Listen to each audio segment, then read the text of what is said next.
The following program is being brought to you on the Voice America Health and Wellness Channel. For more information about our network and to check our additional show hosts and topics of interest, please visit voiceamericahealth.com. The Voice America Talk Radio Network is the worldwide leader in live Internet talk radio. Visit voiceamerica.com. The views and ideas expressed on the following program are strictly those of the host or guests and do not necessarily reflect the views and ideas held by the Voice America Talk Radio Network, its staff, and management.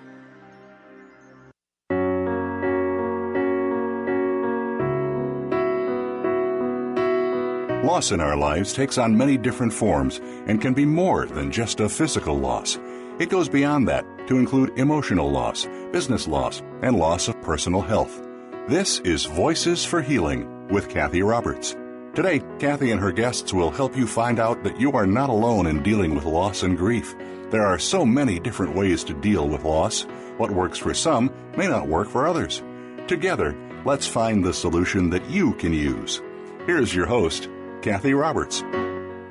Hello, listeners. Welcome to Voices for Healing Talk Radio. I am your host, Cathy Roberts. In my work as a professional counselor, coach, and educator, I'm based in Washington, D.C. area. I work with people living with and growing in response to all sorts of change. You can learn more about me and my work on my website, cathyroberts.net, and from there we can connect on social media. You can also subscribe to this broadcast, Voices for Healing, on iTunes and get regular podcast downloads. I enjoy sharing this show with all of you who are listening. I want to acknowledge Pathways Magazine for their support of this program. Pathways is a free quarterly journal distributed throughout the Washington, D.C. area.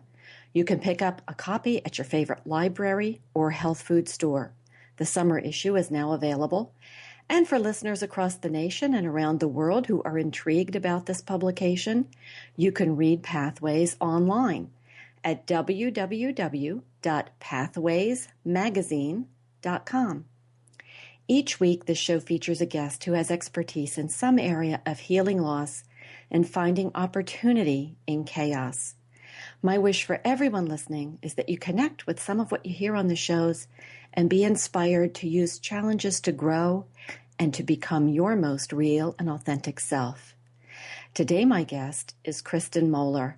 Hello, Kristen, and welcome to Voices for Healing. Hi, it's great to be here. I'm glad Kristen joins us today. Listeners, let me let you know a little bit more about Kristen and what brings her to our show. Kristen Moeller is a coach, speaker, author, and radio show host. She delights in disrupting the ordinary and inspiring others to do the same. Kristen first discovered her passion for personal development in 1989 after recovering from an eating disorder and addiction. After years of struggling with low self-esteem, she realized that recovery and joy are indeed possible.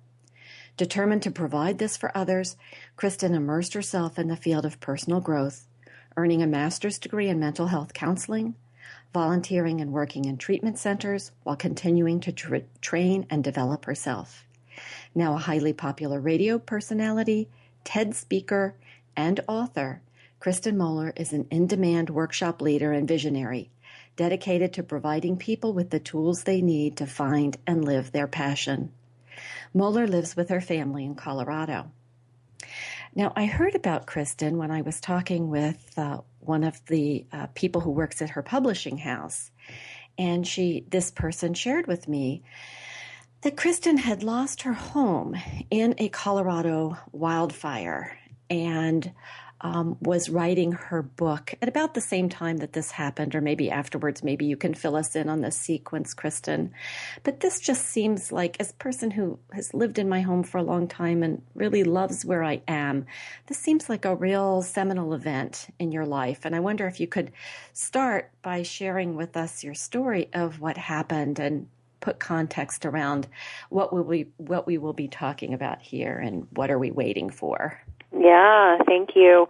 Well, first of all, I love the introduction of the show and what you're about and the work you do. It's so aligned with what I'm about. And and I'm definitely I forget exactly what you said, but the from chaos. It's the phoenix rising and who we become and the transformation and all of that. And Yes, in March of 2012, my house burned to the ground, and I had the opportunity. I was given a opportunity to write the book, What Are You Waiting For?, that we'll talk about today. And that opportunity came before the fire, and after the fire, just everything burned with my home, kind of my drive, my knowing who I am, my ambition, it was a period of just massive loss and transition. And having walked through what I call it walking through fires of life, and having walked through fires before in my life with, as you said, addiction when I was younger, and then, various things as life went on, I knew when the fire happened, I knew that transformation would come. I knew that I'd been on a spiritual path for so long that I knew I would look there for something, but I also knew it was time to let myself just really, really, really grieve. And it was such a disruption, such a complete, I talk about being a fierce disruption of the ordinary as a way of being, as a way of kind of propelling us through things in life that stop us. But this was a fierce disruption of everything, and on the fierce side, where just devastating. And it was a wildfire that took many people by surprise, and unfortunately and tragically killed 3 of my neighbors. It was quite a thing, and So I really questioned. Like I said, I just questioned who I was, what I was about, what I was doing, what I cared about, as I let myself just really fall into my grief. I think of all the kinds of events in life that can strip away who we think we are and what we think we're about. And there are many of those. And this fire that you experienced seems like one of them, when all of your possessions, I understand you got out with some things, but most everything that you connected with and loved and were attached to, even though sometimes we don't like to use that word attachment, but we have attachments to things, people, places. So much of that got stripped away. Right. With no warning. Yeah, exactly. And it's interesting. That attachment thing, I talk a lot about that in my book, because I think it's a great concept, non-attachment, and attachment being the root of all suffering.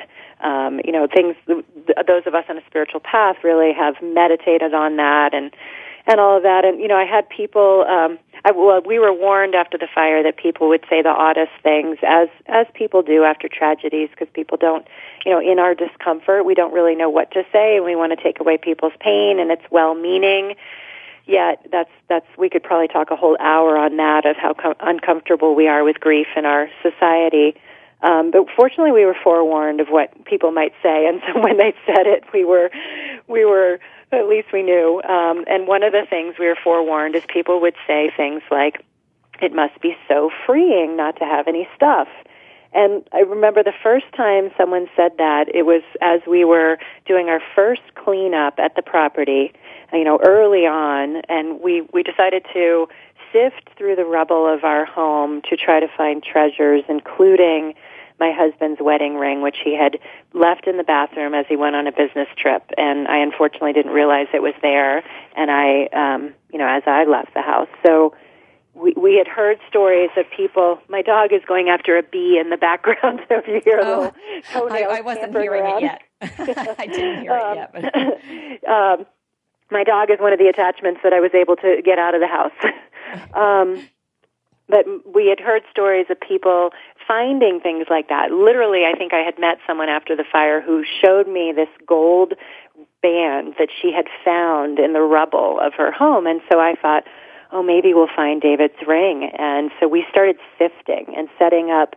We had, crews of our friends show up and set up sifting tables and, going through this rubble, seeing if we could find anything. We never found the ring, and what we did find looked like an archaeological dig, really, of just, artifacts of things that had, are destroyed, but have some remnant of what they used to be.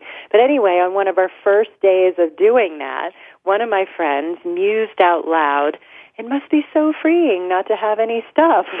And, it's like, okay, I get it. I understand the sentiment. I understand the kind of wondering of that. But, anybody that's been through a devastating loss of a material loss knows that it's really ultimately not freeing, especially in the beginning. You're having to sift through things like that. You're having to recreate everything you ever owned for insurance purposes in order to actually get the full what things were worth, which you don't get anyway, but you have to remember every single thing. Losing scrapbooks from when I was a child that my grandmother made for me, that I can never, ever replace. Those are the things it's not freeing, Yeah. And I also, now that we're actually we have finished building and are moving back to the land and are looking at packing things up, and looking at what we've accumulated in the 2 years since the fire, I get it. I get that, having less stuff, there is a sense of freedom, but it's kind of one of those things that you want to have people get to say that for themselves versus just label it. So anyway, that's my whole on attachment and freedom around stuff, my little speech there. Yeah. It's a meaningful one, so I'm glad you shared it with us.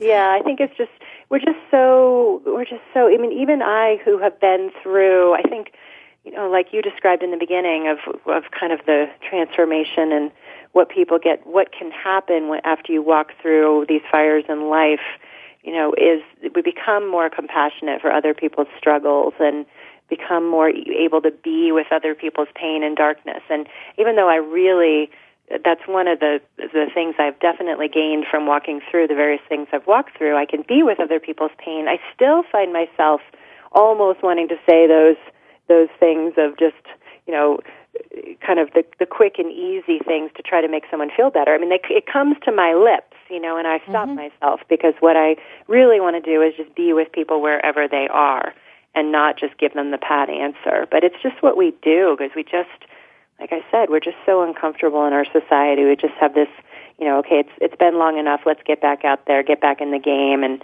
dust ourselves off. And we think it's wonderful when people do so well after something horrific, and we acknowledge that versus like, how about just some real messy grief? How about we celebrate that? Yes. I really love what you just said about even though you've been through this and your perspective is broadened and your compassion is expanded, still when something happens, it's easy to begin to slip back into some platitude. Totally.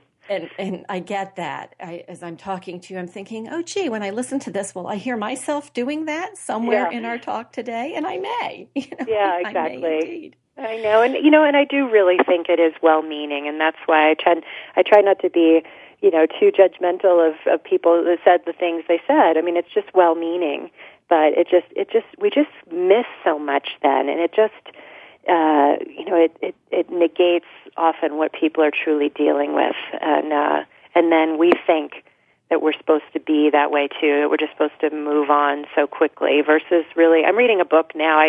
This has been my passion for a while of kind of exploring the darkness that we have and the shadow side. And I'm reading a book, I think it's called Feeding Your Demons, right now, but it's about I think it's an ancient Tibetan practice that this woman has, kind of done a little bit of a modern version, but just it's this exploration of that, and it's kind of my next body of work too of taking on the whole hero's journey. We just have this idea that we have these hero stories all around us, and I think they're really, really important. We need to hear stories of people overcoming things. The problem is that then we think, okay, tragedy, overcome, emerge triumphant, then have the learning and keep going from there and never look back. And it's kind of like you said that I catch myself still, we want to have these things occur like a checkbox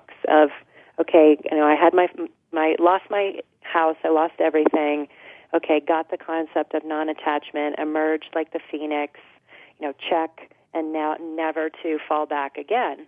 And what happened to me after the fire was, I was on this, I gave myself a year of grieving, but then 2013 was a really rough year for me. It was really, I lost a dear friend. I had some trouble in friendships. I had some other stuff going on. It was a very challenging year, and I had this expectation on some level that I was going to emerge like the phoenix from the fire and really have learned what matters, and yet I still struggled, and then it just had me question this whole hero's journey. And I think there's just this we just are so hard on ourselves, and we have this expectation that it'll go a certain way, and when it doesn't, then we make ourselves wrong.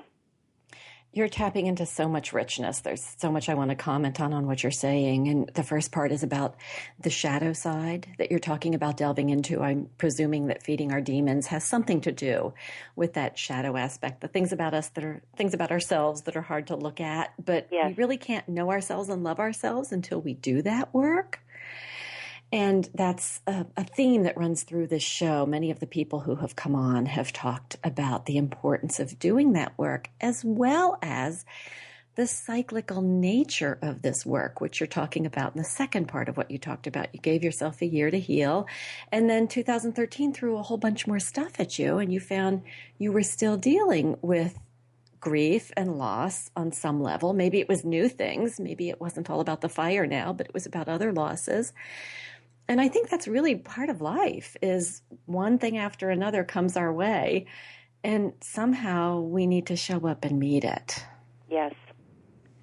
Yeah. Yeah, exactly. And get to do it in our own way, because there are people that can just kind of move from one thing to the next, and that's fine if that really does work and that really is aligned and that's really who you are. That's awesome. But for those of us that grapple, it's just for us then to compare ourselves to what we think, some standard of how it's supposed to look. That's where suffering happens. That's attachment to a hero's journey, attachment to spirituality as a final destination that we just, it's like the enlightenment checkbox is what I've been saying recently of, it's one more way. Okay, I'm going to get enlightenment and then I will be okay forever, and never doubt, never question, never wonder, never fall off the path. And then when we do doubt, question, wonder, or fall off the path, then we think, I can never get this right. I've failed. And I think that's the thing. I mean, apparently I was put on this earth to keep exploring the darkness and sharing my own struggles, as well as saying, and we can live this amazing life where we're not just huddled in a corner and we're out there in the world, but it's okay to grapple, because if you let that be and don't resist that and don't fight it and don't completely sink with it, into it, drown in it, then we can actually move through it more quickly. Yes. And that's what I love, about that you're a therapist. I mean, I think that's where our training as therapists, that really comes in, and I think it's wonderful. I'm a life coach and a therapist, and I think life coaching is amazing, but I think it can be oftentimes just brush yourself off and brush whatever I'm trying to say, dust yourself off and brush yourself off and keep going, but whereas with the understanding of the kind of the behind the scenes stuff, we have to honor that too. And I see it as a both and. We're coming up on a break. We'll need to stop in just a minute and take our first commercial. But I see it as a both and, that we can be moving on this path, this journey that's filled with light and joy, and at the same time, we can be delving into our darkness and knowing more about it.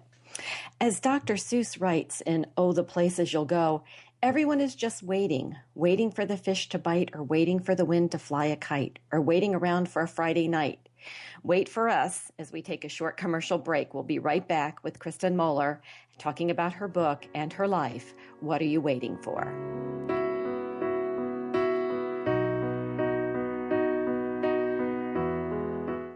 Think you've seen everything there is to see in online television? Let us surprise you. Visit voiceamerica.tv today for sports, health, business, and more on demand 24/7. Cathy Roberts is not only an exceptional radio host, she's an exceptional listener and counselor. Cathy appeals to motivated, high-functioning people to help them improve their health and vitality. Cathy can meet you where you are and help you identify what you want. Visit Cathy's website at www.cathyroberts.net or call her at 301-651-0019. Cathy works with both individuals and couples and specializes in grief and depression counseling. Get to know yourself by working with Cathy. Visit cathyroberts.net or call 301-651-0019. Cathy Roberts offers Circle of Voices teleclasses to help you focus your mind, engage your energy, and awaken your inner guide. Through this experiential and interactive series, you will know yourself more and learn to express yourself authentically in your personal life. Visit Cathy's website at cathyroberts.net to find out about this teleclass series designed to open you to change and engage healing in the fabric of your life. Go to cathyroberts.net or call Cathy at 301-651-0019 for more information. Now you don't have to stay linked to your desktop or laptop. Take Voice America on the go and listen anywhere. Get our mobile app for iPhone, BlackBerry, or Android at the Apple iTunes App Store, BlackBerry App World, or Android Market.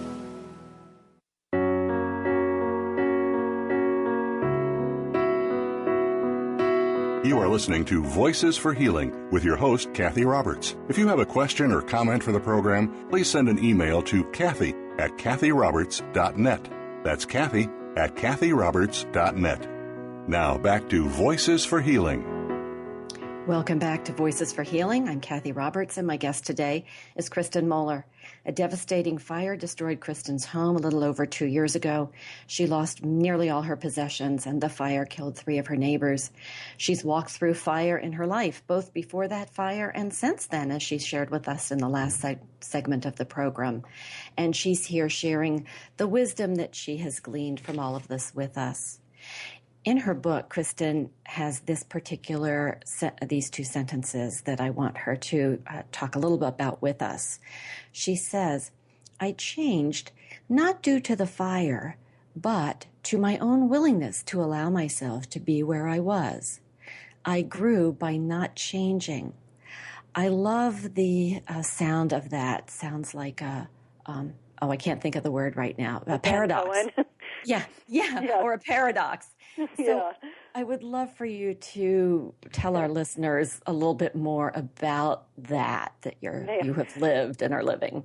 Yeah, well, it sounds like a Zen koan to me this morning. I'm thinking, what do I mean by that? You know, I mean, it's really, it is that fine line that I think what we're talking about today, of just this place of, you know, as a therapist, I know you know this, like that we can get lost and stuck for, there's no set time for grief. And there are people that can get lost and stuck and need professional help to move on. And, you know, and so there's this fine line that I'm trying to point to for us all, but we all have to figure it out for ourselves. You know, where is that? And so in pointing to that, what the quote you read, it's really this, you know, I'm continuing that exploration. I wish it was really easy to say what that was, but I think it's just this letting ourselves come home to ourselves, letting ourselves be at home. And there's a Rumi poem, and I love it, and I think it's called The Guest House, something like that. And that's exactly what it's called. It's one of my favorite ever. Yeah, each day a new arrival. And I wish I need to memorize that poem because I just love it. It's about welcoming everything that comes, welcoming the sorrows, the joys, as if they were guests coming in, and versus fighting it, arguing it, and all that. And there's a difference because it's like, okay, sorrow may show up, and then, if we welcome it and don't resist it and don't make ourselves wrong about it and all of that, then it can pass through us, but not like in order to, because then there's another thing of like, oh, okay, now this is my new technique. I'm going to let sorrow pass through me so I can get through it really quickly and get restored to happy because that's where I'm supposed to be because that's what society tells me. No, that's not it. It's like allowing stuff to kind of pass through us and move through us. So there was this space that I gave myself that I really, truly, I needed all the years of work that I had done in order to give myself that space that I gave myself after the fire. The space of just being in grief and truly not resisting it and turning to my writing and writing about it and kind of, it was just a really remarkable, beautiful time.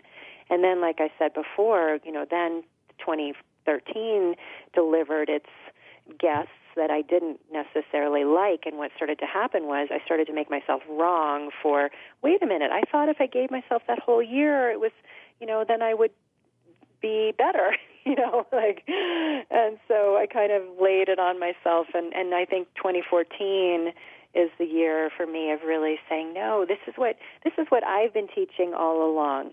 Give yourself space to be human, grant yourself all of that, and yet I wasn't truly doing it for myself. And so this kind of maturing into, I'm a messy human being, as are most of us.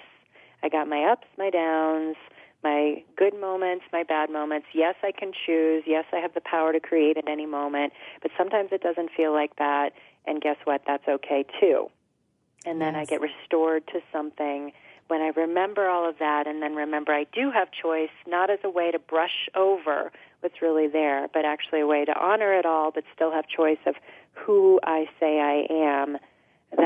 That's my real learning and growing edge, and that's what I'm trying to point people towards, of finding that in ourselves, finding that deep resource that we all have and tapping into that. Yes, listeners have probably heard me talk about a finish line before. I used to think, and sometimes my clients will think that there's a finish line, like we reach a point and we are now evolved enough that everything is going to be changed and different and pretty wonderful from there on out. And I think what you're pointing to in this statement that I read and the comments that you're making is that there really isn't a finish line. There's an ongoing process that we're in. Yeah.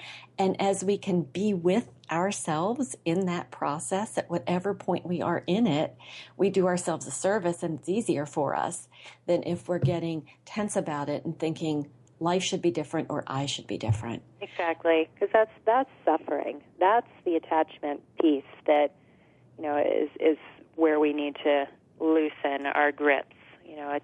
Attachment to being a particular way in a particular mind space and all of that. And if we can just let stuff flow through and be moved by the world and be awake and aware and then identify as we have stuff come up in our own lives that are, that maybe feel threatening or scary, identify what it is and just let the stuff flow through. Yeah, another quote from your book that I really love and want to share with our listeners and talk about a little is where you say, the only thing I can do is grasp how uncertain everything is and to accept uncertainty. Mm-hmm. And it seems like some of what we're talking about right now is about that. Yeah. Can you share some more of your thoughts on uncertainty and how knowing something about that and accepting it can maybe help us? Yeah, I think that's, I remember when I first studied in college, even though I was so lost in my addiction, there was something about studying philosophy and existentialism and things like that spoke to me. There was something I was my ears perked up, of just our existential angst that we go through and that we experience in life, many of us, of kind of the, this is a big, crazy world. Then, does it have meaning? Where are we going? Anything can happen at any moment. Like, how do you live with that and all of that? And you can drive yourself truly crazy by hanging out too much in that.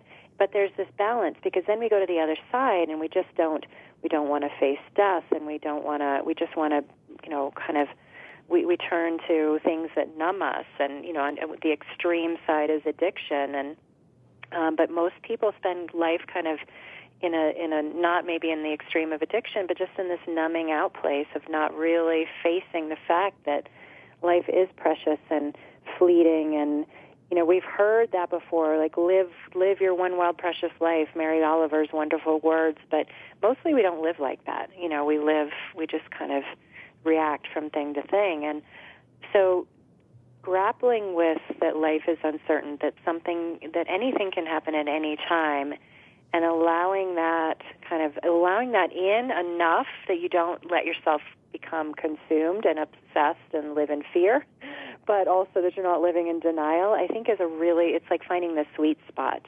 and knowing that it's kind of that in itself is moving sands underneath us, because you're not going to also just get like, okay, got uncertainty, I got it now, I'm really good with that, no, wrong, It's just the preciousness, though. It's like, I talk about my dogs a lot because we don't have kids, and my dogs are really my kids. And, of course, the first things that went in the car were my dogs and my cat. And, I've got my big 95-pound puppy dog sleeping right now at my feet. And this dog, he's 4.5, and I'm aware of how much I love this animal. Just like my heart opens so widely to love this animal, and he's like my soulmate dog, and I'm aware, having lost other soulmate dogs before in my life, like the impending heartbreak, and sometimes I let my heart break, and I could weep right now, just like sometimes I let my heart break knowing what it's going to be like when this dog is no longer with me.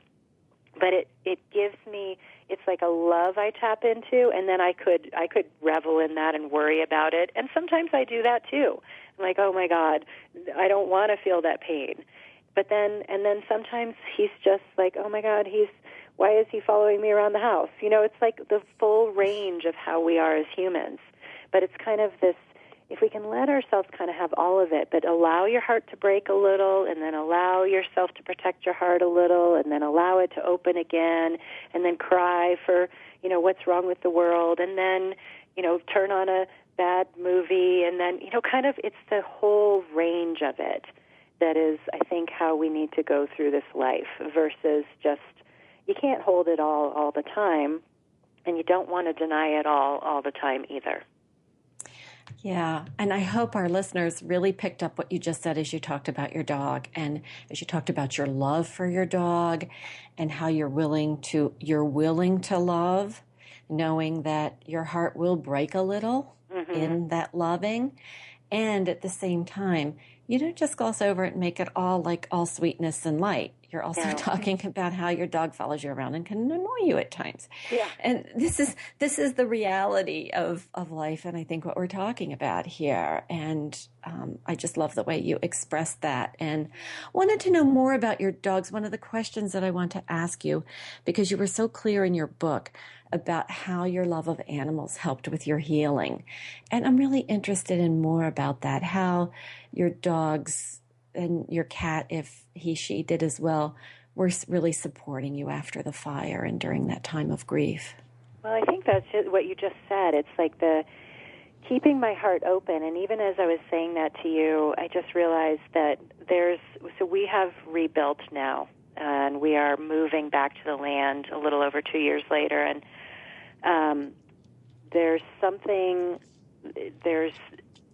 allowing myself to attach to that house. And see, I'm using that word carefully and particularly allowing myself to form attachments to that house, knowing that life is uncertain, knowing that I still live in an area where there's wildfire. There was even a wildfire. They got it really quickly, but 2 weeks ago there was a wildfire in my area.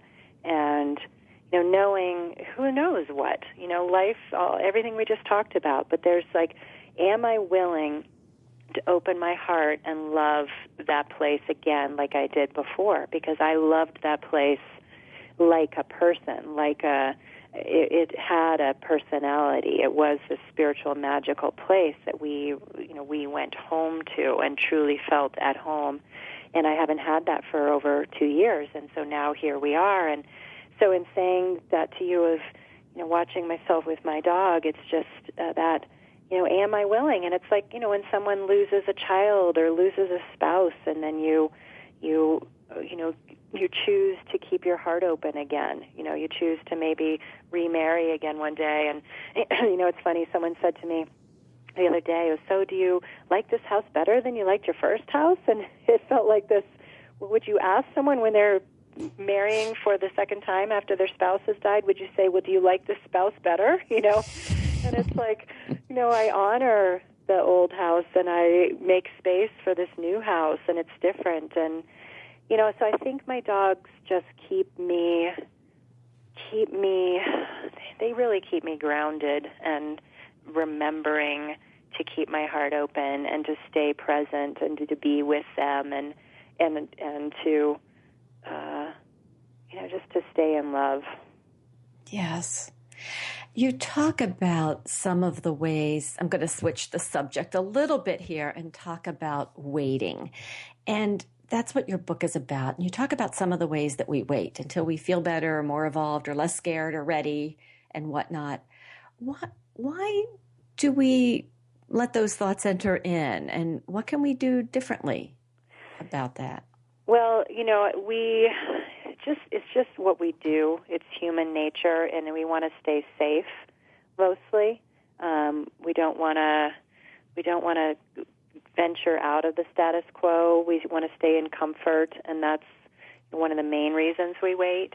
And we just, even though we say we want to do this or that, or explore, or take that trip, or go back to school, or write the book, or have the perfect relationship, or whatever, we say these things, yet we don't always take all the actions, or we take a certain amount of actions in order to kind of say, well, see, I'm doing it, but it's not working, or that kind of thing.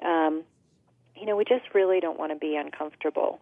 And because being uncomfortable is uncomfortable, it's like, so true. It's that first negative review you get as a brand new author. It's like terrible, it feels awful. The rejection you get when you ask someone out and they say no, or the, failing when you go back to school, or, all of those things that are part of the expanding of ourselves. We don't like that feeling.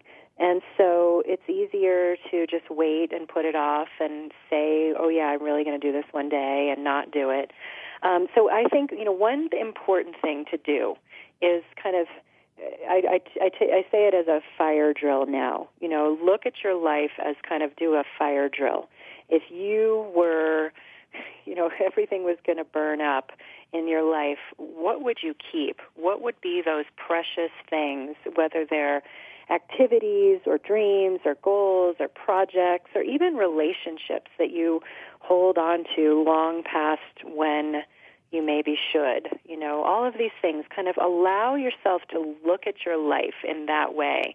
Like, I've got a short time to be able to choose what is going with me into this next phase.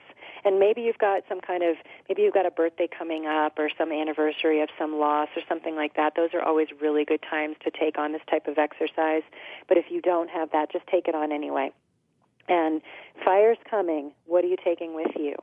And, I think what happens, too, in life is we hold on to dreams and goals that really aren't ours or we've outgrown, and we, once upon a time, they seem like, yes, this is what I should be doing, want to be doing, one day will do.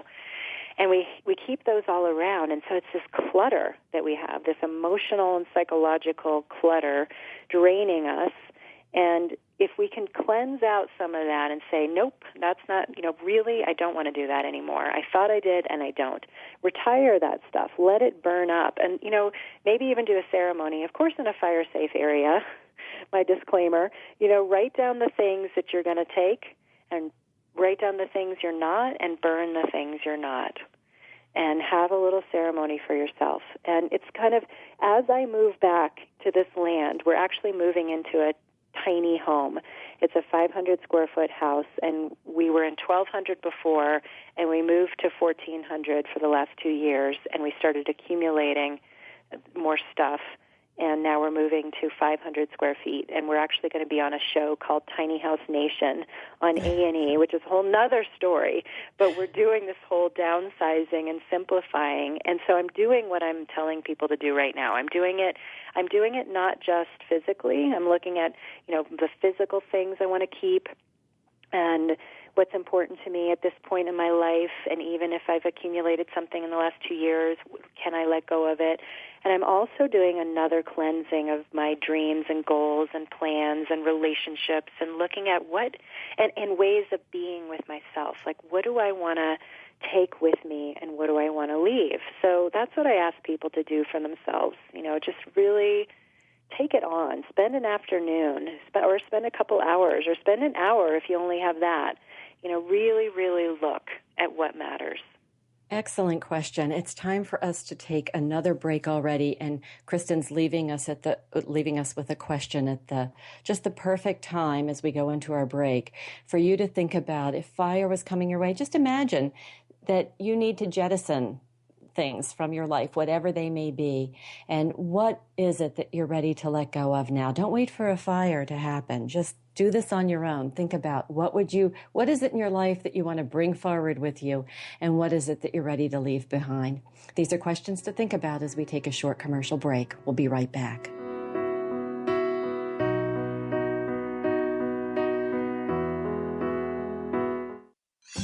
Your favorite Voice America Talk Radio Network shows and hosts are in your car, outdoors, and wherever you need them to be. Listen anywhere. Get our mobile app for iPhone, BlackBerry, or Android at the Apple iTunes App Store, BlackBerry App World, or Android Market.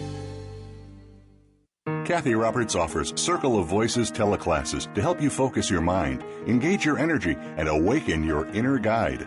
Through this experiential and interactive series, you will know yourself more and learn to express yourself authentically in your personal life.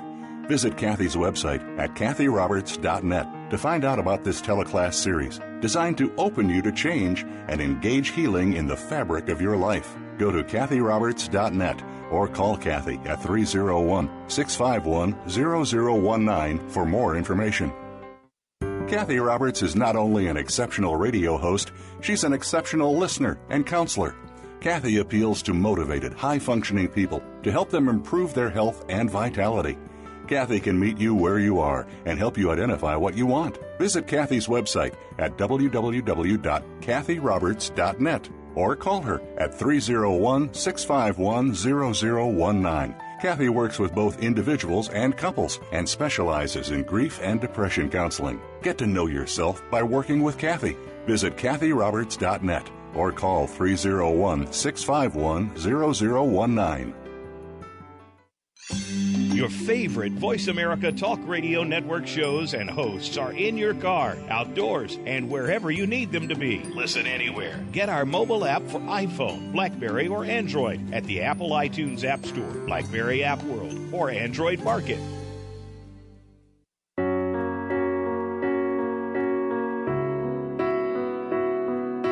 You are listening to Voices for Healing with your host, Cathy Roberts. If you have a question or comment for the program, please send an email to Cathy at cathyroberts.net. That's Cathy at cathyroberts.net. Now back to Voices for Healing. As we begin our concluding segment of the program, I want to thank my colleagues at Core Constellation Center in Rockville, Maryland, excuse me, for their support for this program.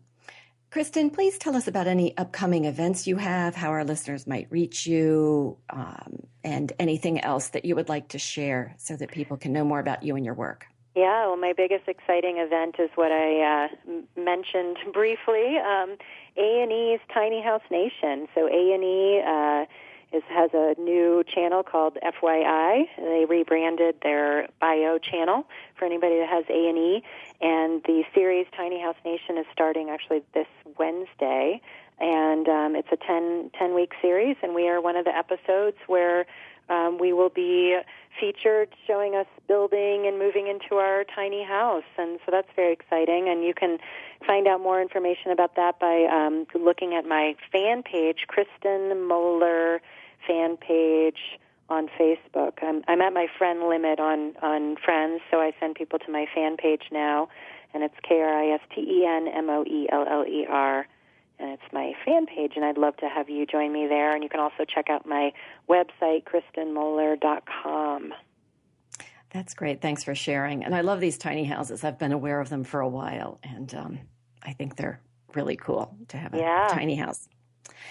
So I thought maybe you could share with us something about the difference between waiting that is a kind of procrastination or being chicken versus waiting that's more of a judicious discernment sort of process. As someone who can be on the impulsive side, I'm interested in your thoughts about this.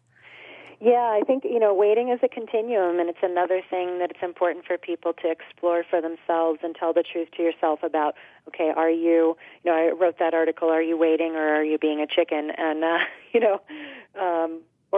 you being patient or are you being a chicken? That's right. Because waiting can, after the fire, I explored a different type of waiting, which was a patience, sinking in, allowing myself to be there, not having to hurry. So that was that patient type of waiting. But mostly where we are is the chickening out place.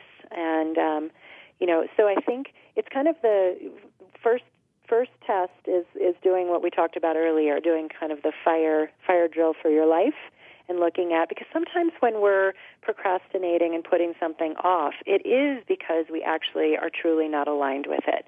So there's something to pay attention to there, and do some inquiry and soul searching. And, why do I keep putting this thing off? Why is it? And I always give the example of writing a book because it's what I do, and I coach authors in writing books. And so many people say, yeah, I want to write a book. Well, do you really? You really want to write a book. You really want to spend all those hours and dedicate yourself and actually write the words, or do you just like saying, I want to write a book, And so there's that level of inquiry.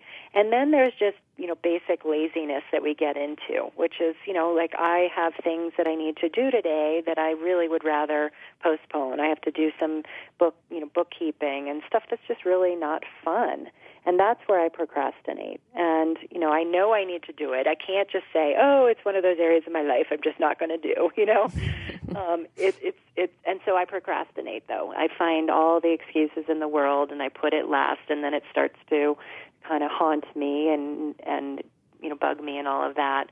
And then there are times when we are impulsive, where we are, maybe jump too quickly into something, and we don't have that patience and waiting. And again, that's a fine line of just to take bold action and to create miracles in our lives. Sometimes we have to jump, and but then sometimes people can just be impulsive jumpers. I'm just going to jump into this. I'm going to jump into that. I'm in this relationship, and I'm in that new job, and that sounds good. And we become like shiny object. And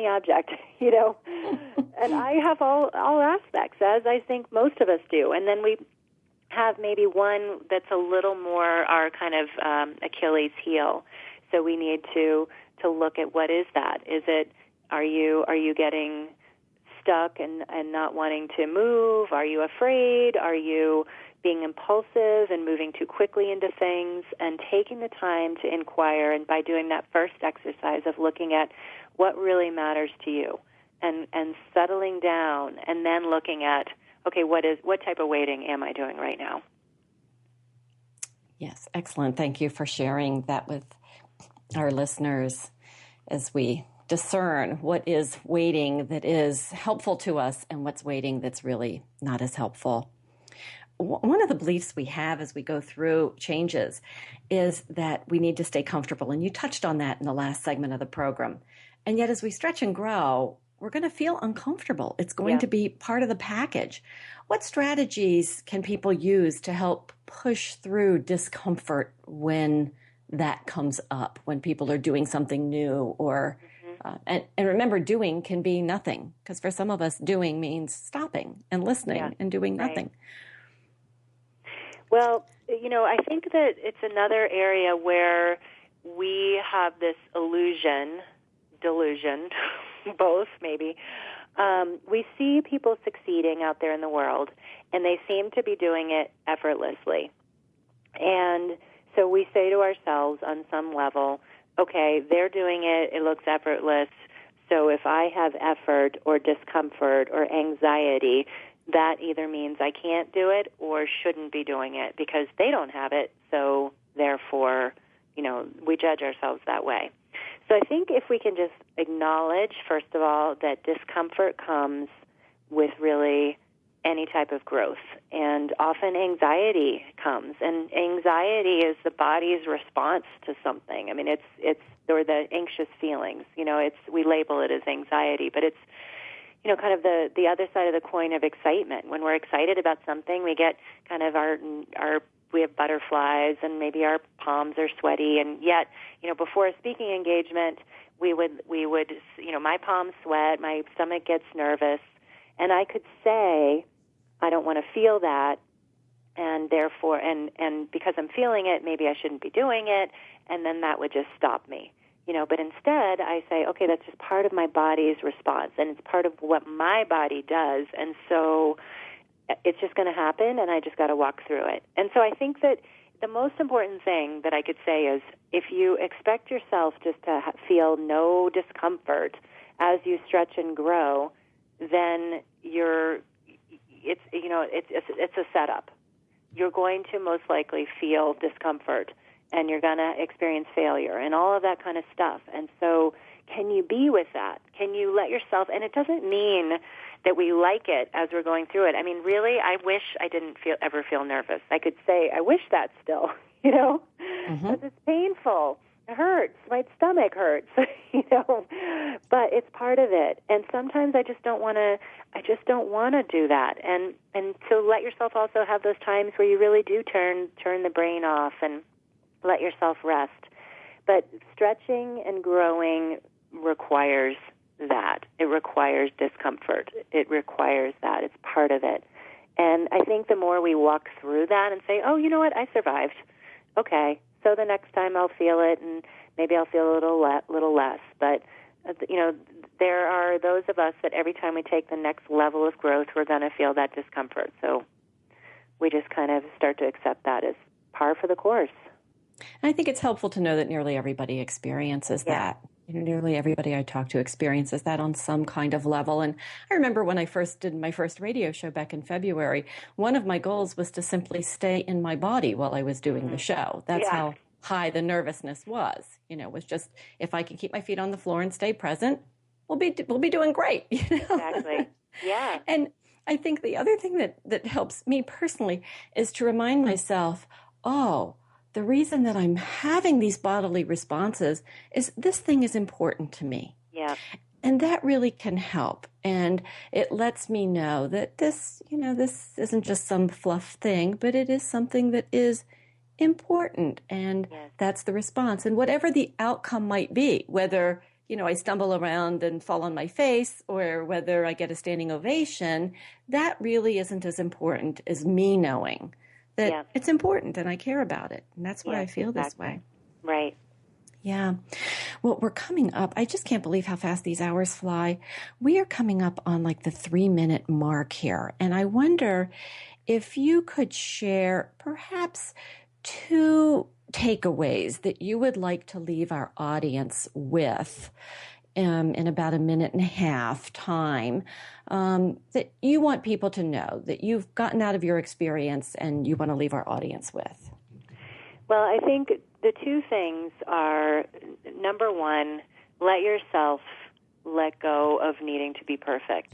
And I think that's the biggest area where we wait. And I really explored that in this book about our quest for perfection and our drive to be perfect and how we wait until we are, and then we'll do such and such.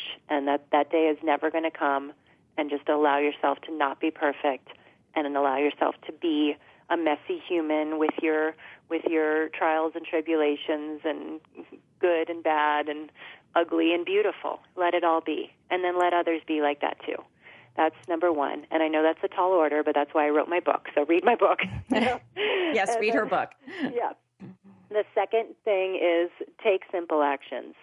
And simple actions really can lead to extraordinary results. It's just one little action. Take some small action today towards something that you are either wanting to do or wanting to stop doing. And just take it small, baby steps, something little, and let yourself have a victory. So Kristen's takeaways for you are let yourself let go of perfectionism and be less judgmental of other people too. And when you're taking action, take simple action. Kristen, if you could stay with me on the line for just a moment, I'm going to close here and then I'd like a moment with you after the show. Does that work out for you? Yes, I'd love to. Thank you so much. Great. Well, once again, our hour has passed very quickly, and I thank you, Kristen Moeller, for joining me. And thank you, listeners. Come back again next week. Do you think it's too late to fulfill a dream? Our guest, B.J. Gallagher, author of It's Never Too Late to Be What You Might Have Been, inspires us with stories and tips to have the life we want, whatever our age or stumbling blocks. Until then, this is Cathy Roberts. Transform yourself, embrace vitality. We'll be back next week.